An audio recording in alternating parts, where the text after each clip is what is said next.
Remue ménage. Remue ménage.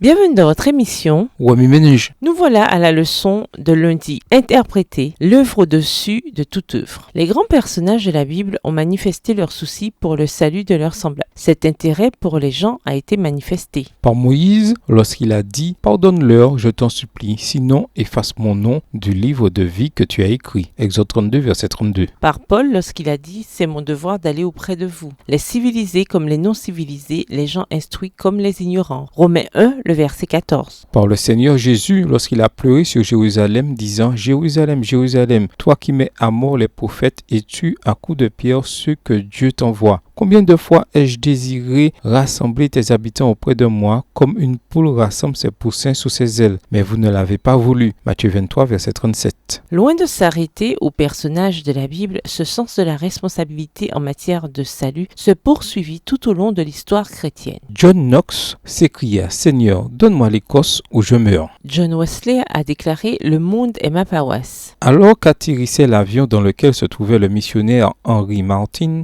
celui-ci s'écria « Laissez-moi brûler ici pour Dieu. » George Whitefield plaida en ces termes « Ô Seigneur, donne-moi les âmes ou prends mon âme. » Billy Sunday pria un jour ainsi « Fais de moi, ô Dieu, un géant pour toi. » Ce fardeau pour le salut des âmes n'est pas réservé aux chrétiens célèbres. De nombreux professeurs prient pour leurs étudiants, des pasteurs pour leurs paroissiens, des gens d'affaires pour leurs clients, des médecins pour leurs patients, des grands-parents pour leurs petits-enfants, des parents éplorés pour leurs enfants prodigues. Nous pouvons toujours dire que Jésus est dans notre vie. Cependant, c'est notre attitude envers le témoignage qui révèle le plus clairement notre niveau de discipulat et d'engagement par rapport à d'autres priorités. Bien que d'autres préoccupations soient importantes, le royaume de Dieu, son extension aux personnes et l'extension de sa justice devraient constituer notre priorité en tête de liste. Matthieu 6, verset 33. Ce n'est que lorsque nous donnons à Dieu la première place que nous le laissons exercer sa souveraineté sur le reste de notre vie et de nos priorités. L'unique scénario gagnant-gagnant. Si nous nous faisons du souci pour nos propres besoins, nos priorités naturellement ne seront pas remplies par notre force humaine. Matthieu 6, versets 19 et 20.